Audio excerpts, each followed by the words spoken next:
I'm here this morning with legendary investor, philosopher, and CEO of Berkshire Hathaway, Warren Buffett. Good morning, Warren. Good morning.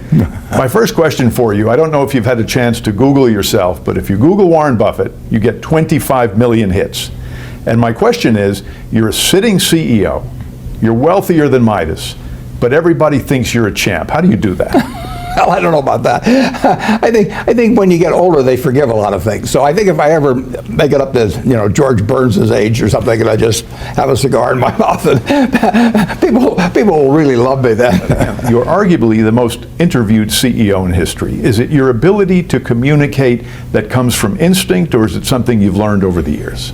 Well, I certainly learned to speak in public at one time. I was terrified of speaking in public when I was in high school. I avoided any class that would require it, and in college. And then I finally signed up for a Dale Carnegie course. When I got out of school, I realized I had to talk to people, and I spent $100. I got this little diploma.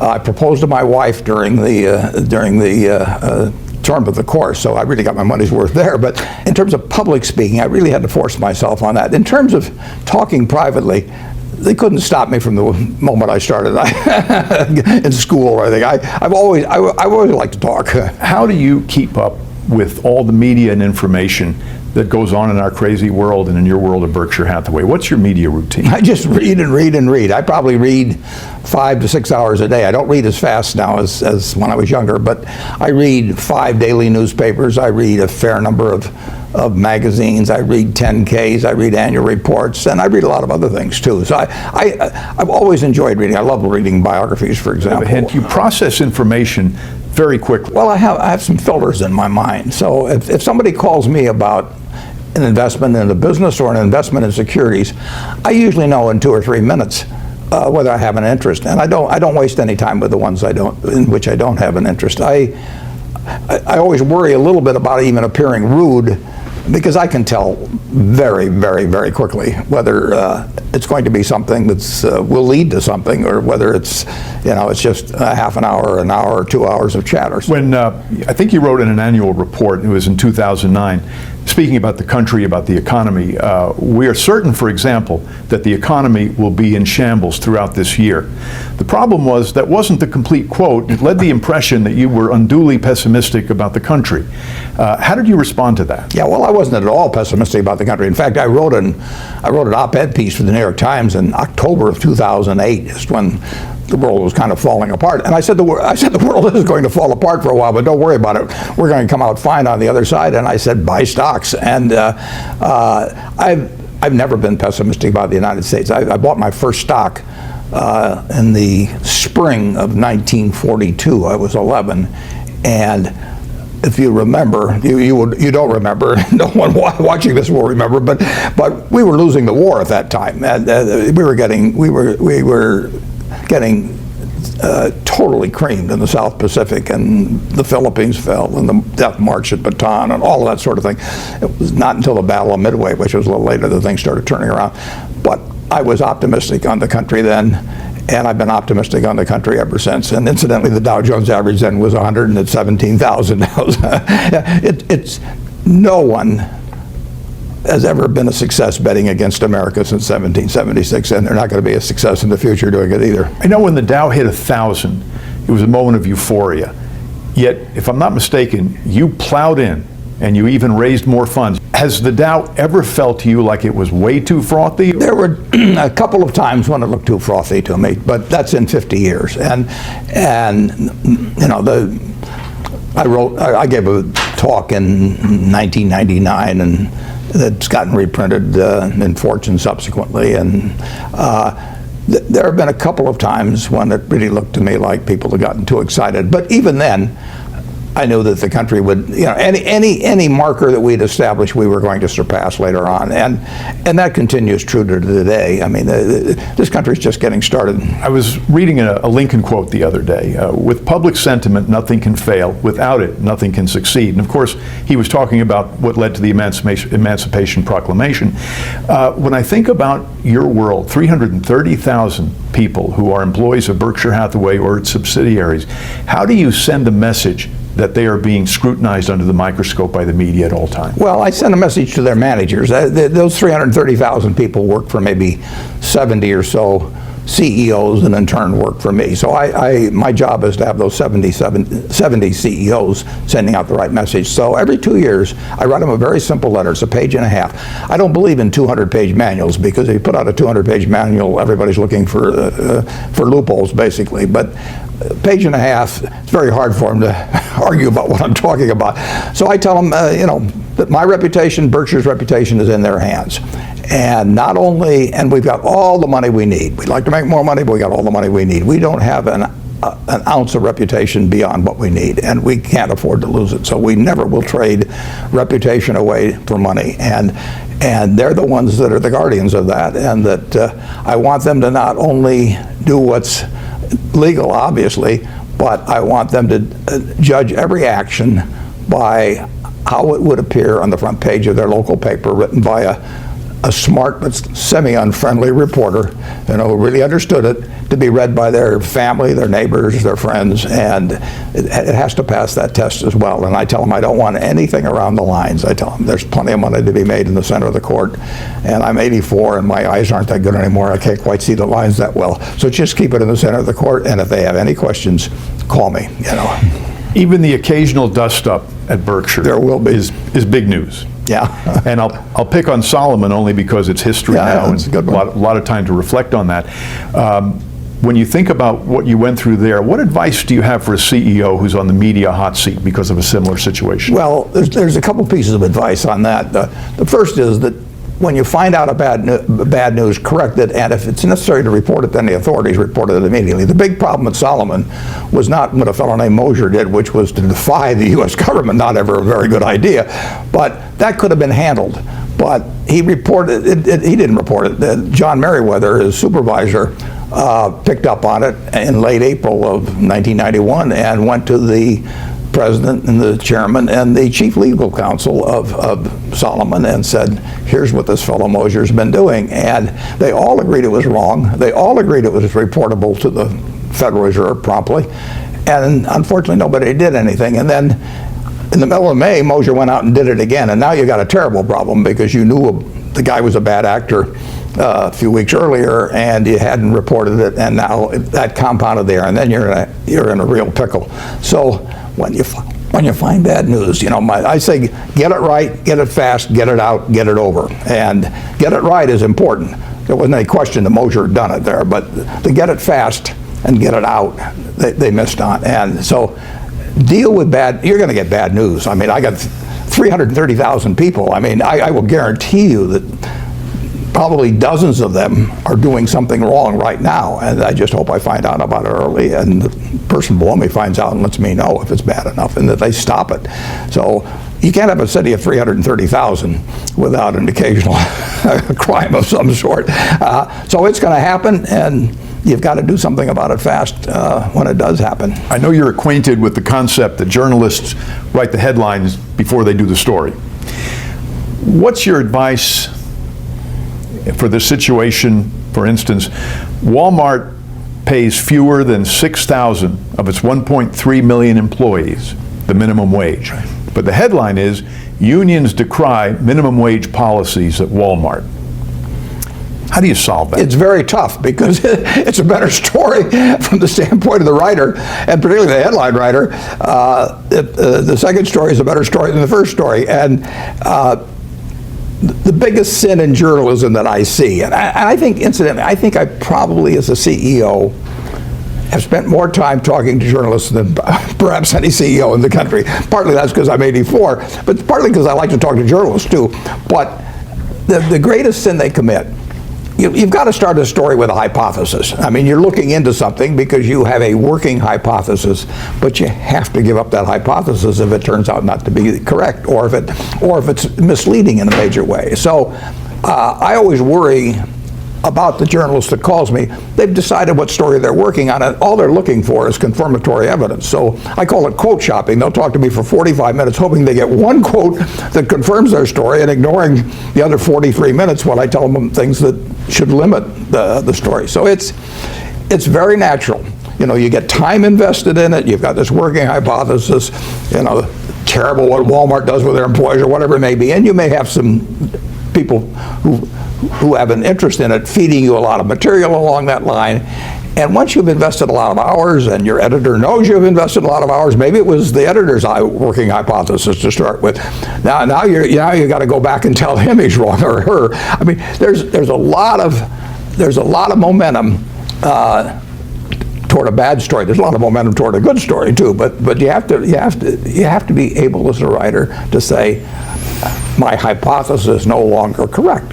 And all it was a hypothesis. That's no sin to say that, but it's hard to do. You're referring to what almost feels like ego on the part of the journalist, but there's also the question of an anti-business bias, and I'll just pick on a headline. Billions of penalties later, Dimon, the chairman of JP Morgan, gets a raise. But the truth was that there were billions of penalties, there were fines, there were cuts in salary, the company was turned around, and the salary was restored. Is that too much to ask of a headline writer? Well, I always worry about the headline writers. Of course, the reporter always says, well, I don't write the headlines. And I ask reporters occasionally, I say, you may not write the headline, but before the story runs, you should at least be okay with the headline. I want you to be able to tell me after the story runs that you were okay with the headline, because the headline is what 10 times as many people are going to carry around in their mind later on as the story. So don't tell me you're absolved of everything because you don't write the headlines. And good reporters will do that, incidentally. They don't write the headlines. I know that. But if they feel the headline misrepresents their story, then they've got an obligation to complain to the editor.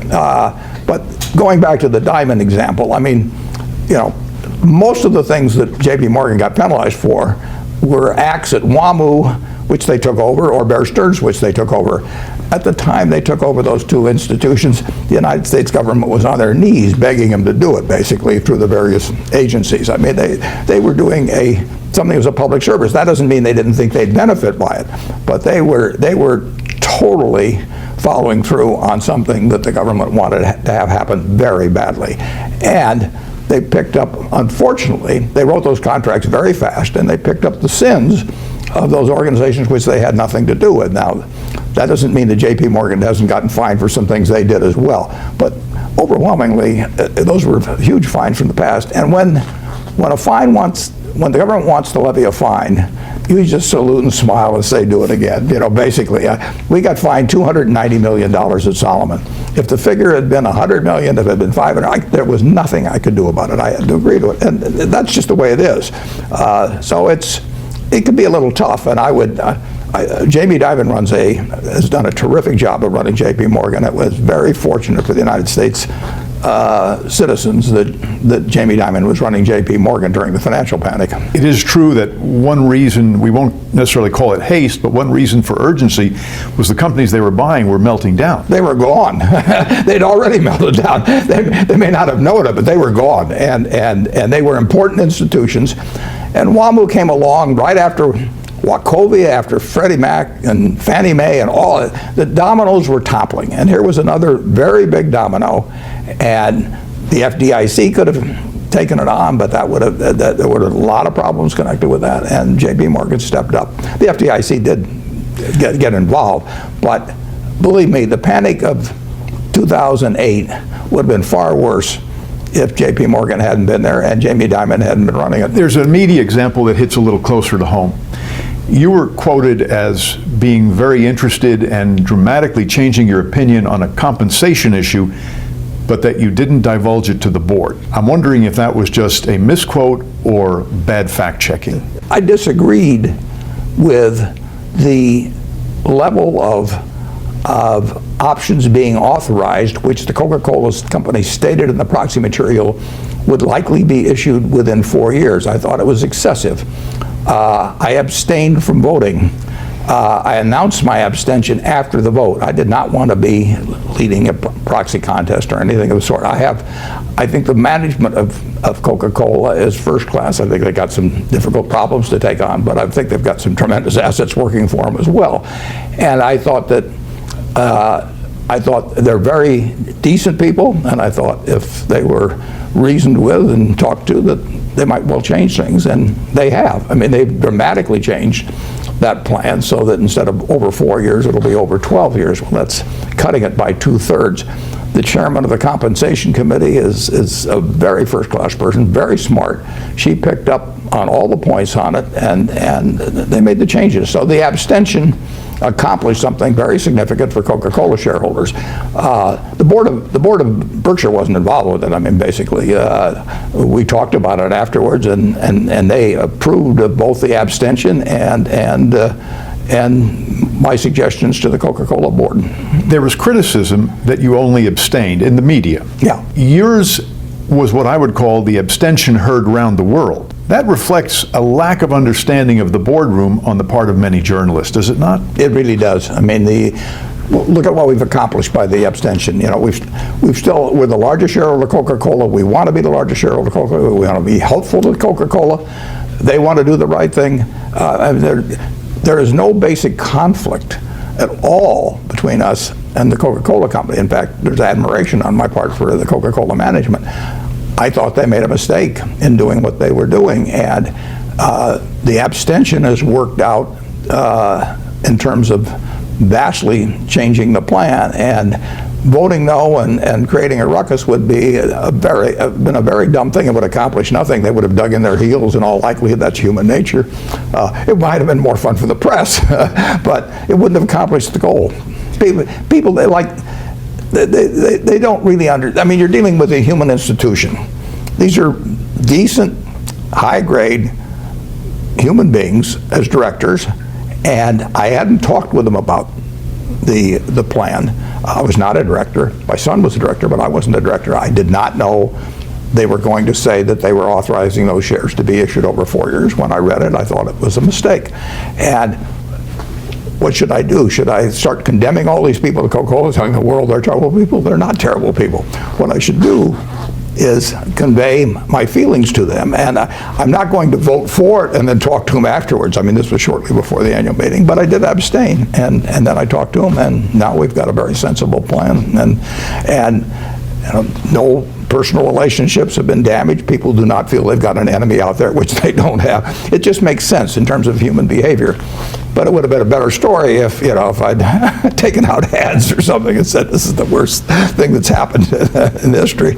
The journalist's pet peeve, of course, is the banks, as we've been discussing. They see headlines where Bank of America has to pay $18 billion in penalties, and the follow-up is, why isn't anyone going to jail? Why is it that journalists look at business results as a crime to be punished? Well, I think that there have been individuals do things in business that they should go to jail for, and they have, and sometimes they should, and they haven't gone to jail. But there's two different. There are corporate sins. I mean, take the Solomon situation. The fellow that committed the original act, I think he went to jail for 4 months. I mean, he was the guy that caused our problems. But the second problem was not reporting it. Now, did you send somebody to jail for that or something? I don't think so. You penalize the company big time. I don't think you put them out of business or anything of the sort. And we paid a big price for the fact that Moser's actions were not reported to the Fed in a timely manner. It was important that the company pay that fine, and that we acknowledge the fact that that was a very wrong thing to do. You don't go around insulting the United States government on its regulations for selling U.S. bonds. But for an action, I think Moser probably should have gone away for a lot longer period, but I may be biased on that. But I don't think other people should have. And you just have to make a determination about when the activity of some individual is criminal. I think they should be prosecuted. But every time something goes wrong at the corporate level, we've had things go wrong at the corporate level. I will promise you that in the next 5 years, something will happen at Berkshire that is the wrong thing for somebody at the corporation to do. I mean, and we'll correct it.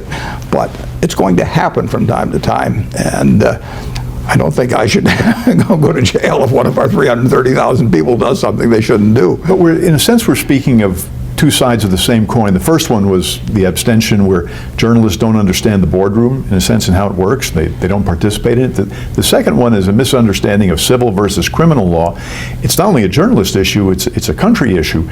Is there something we can do to better educate journalists? Should they be taking sabbaticals and working for Berkshire for 6 months or a year? Wouldn't be a bad idea. It is very tough I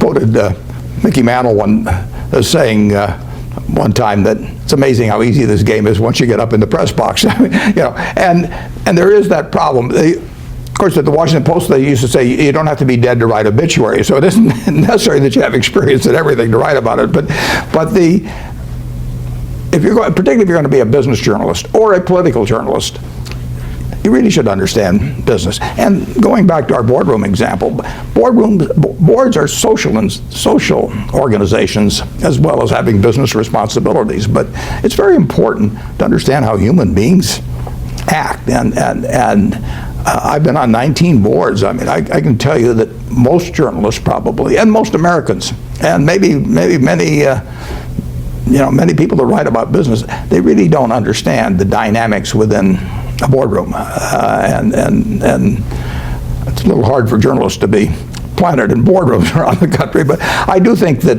business journalists, they have to understand accounting. You can't write about business without understanding accounting. And I run into a lot of journalists that really don't understand accounting, and that's too bad. That's the language of business, and that's important to understand.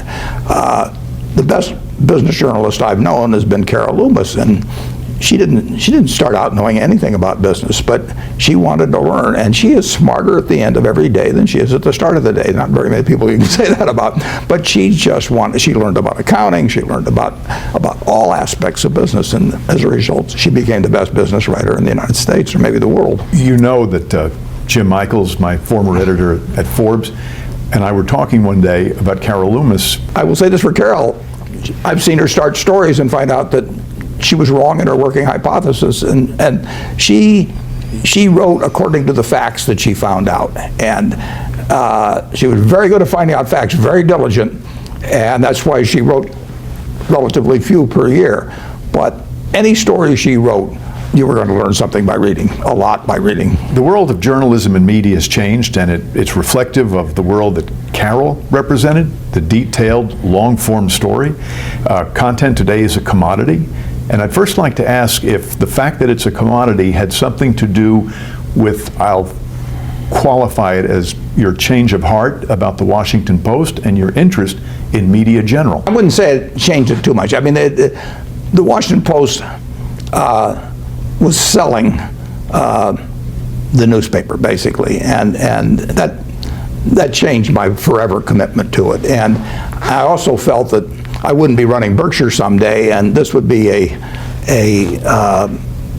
smaller commitment that we would usually make to marketable securities. And there was a very logical deal that could be worked out to redeem our shares that would be good for both the company and for Berkshire. So it was not really my feeling about newspaper journalism. The Washington Post was getting out of the newspaper business. We were getting into it more at about the same time. The newsstand is becoming social media in some respects. If you look at these numbers, they sound like a Berkshire deal. 1.1 billion, that's the number of visitors Facebook gets per month. 900 million is the number of visitors Google gets per month.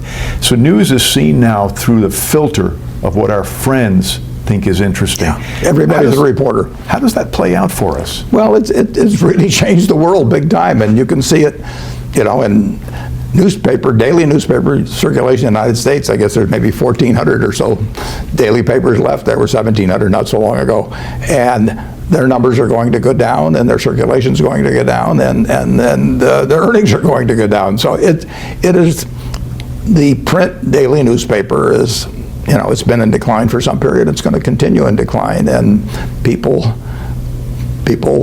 with their computers, with their mobile phones, whatever it is, they get things instantly. I mean, I used to have to wait till the next day to look at the box score of, what the Cardinals did the night before, and find out how Musial had hit and everything. And now I can go to ESPN.com and get it play by play. So the world has really changed, and people are they have gotten used to and demand instant reporting, basically, and that means that they get a lot of stuff before the facts are out, but it means they get the facts very quickly too.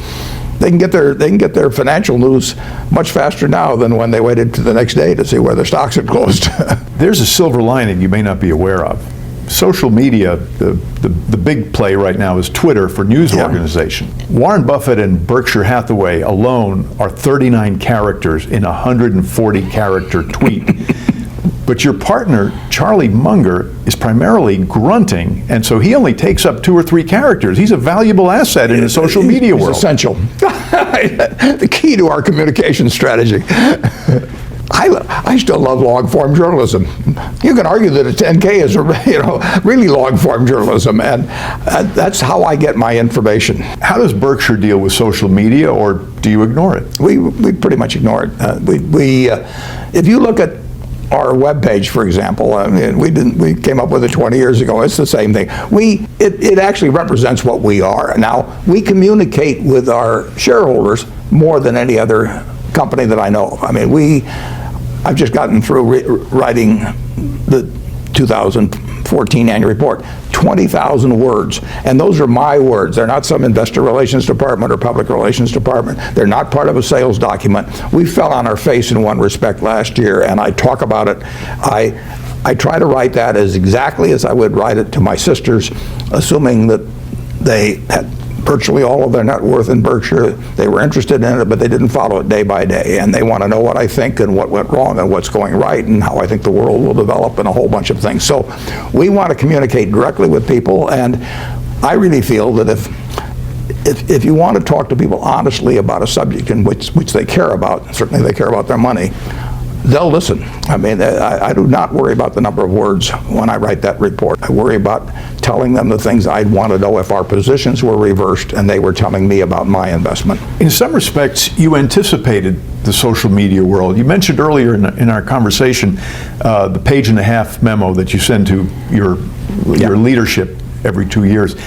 The operative term today is TLDR, too long, didn't read. And you understood that if things were too long, people wouldn't read it a long time ago. So in some respects, you've seen where social media is going, and you anticipated it. Well, perhaps, but I also want to make it short, because there's really only a few fundamental ideas I want to give those managers, and I want to make sure that they don't get lost on page 83 or something of the sort.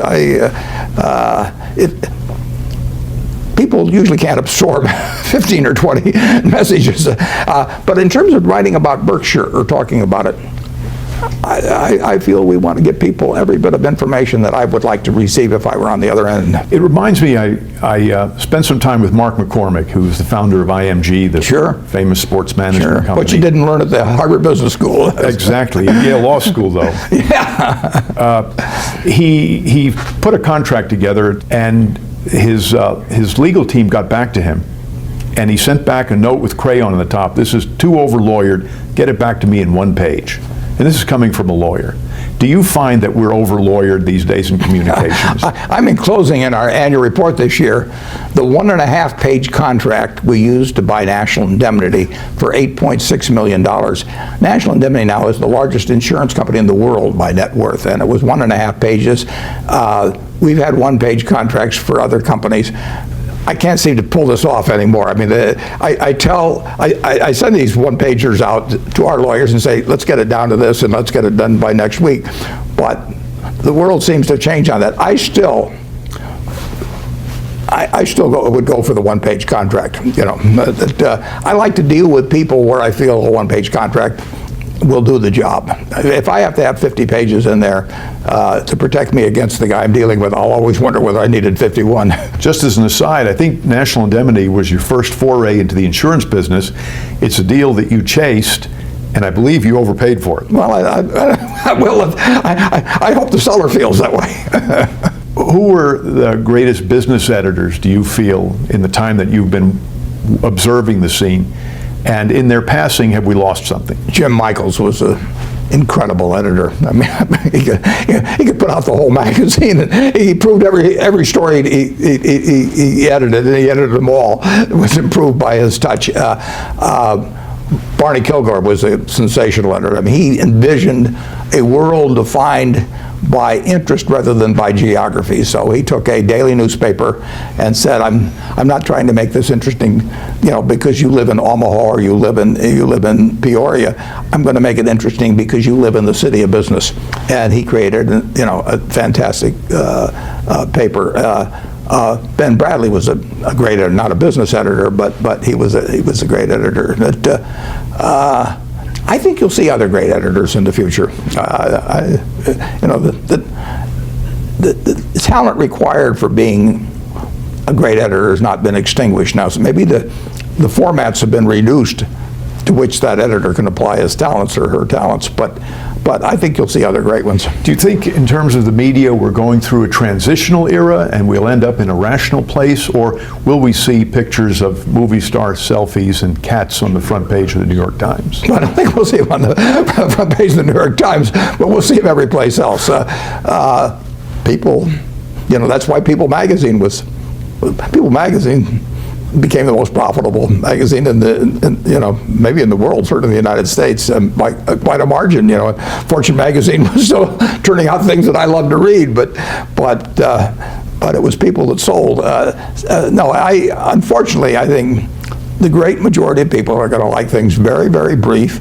They're going to like personalities. But there will be people also that care about more in-depth journalism. I was reading Robert Redford was quoted that he created Sundance because the studios were doing things for the young kids, Transformers and science fiction, and he wanted a place to do independent movies. Do you think the same thing applies to the media in the examples that you just gave, that there'll be an independent flourishing? Well, there will be first-class journalism in institutions devoted to that, or publications devoted to that, and there is a big enough market for that. It's not where most of the money will be, and money will drive what the public sees. Any parting advice before the end of our interview for the journalism student? I think it's wonderful. If I didn't do what I do in my life, I would want to be a journalist. I mean, I consider myself a journalist to some extent. I assign myself a story. I say, is the Washington Post Company worth $22 a share in 1973? I say, is the BNSF Railroad worth us paying $34 billion? I assign myself the story. It's my working hypothesis that it is, but then I go and look for the facts, and I try not to be selective about the facts that I use as input. So journalism, it's fascinating. I love it.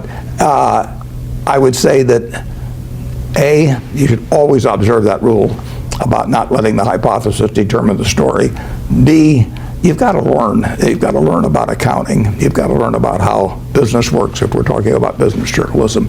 And you can always get smarter. And if you do the right kind of a job, you will attract the right kind of sources. I mean, I am a source for certain journalists, and the reason I am is because I admire their work, and the others get no place with me. So it's very important if you want to become a great journalist, to behave like one as you go along, and then all the other pieces will fall into place. And you want to have a curiosity about business. There are so many good stories that haven't been written yet, a few of them which I know. And so you couldn't be working in a better area. And there's always going to be business. Business is always going to be important to the body politic, as well as be interesting to a lot of readers. And if there are so few that are good, that you're going to stand out if you really work at it. One last question. You're expecting 40,000 at this year's annual meeting? I wouldn't be surprised if we topped that, yeah. This is your own social media gathering, you know that. The annual meeting has become a media frenzy, yet you've managed to maintain a common touch. Do you attribute that secretly to your ukulele playing? No, I think I attribute it to the fact that I promised the crowd I won't play the ukulele. That's why they come.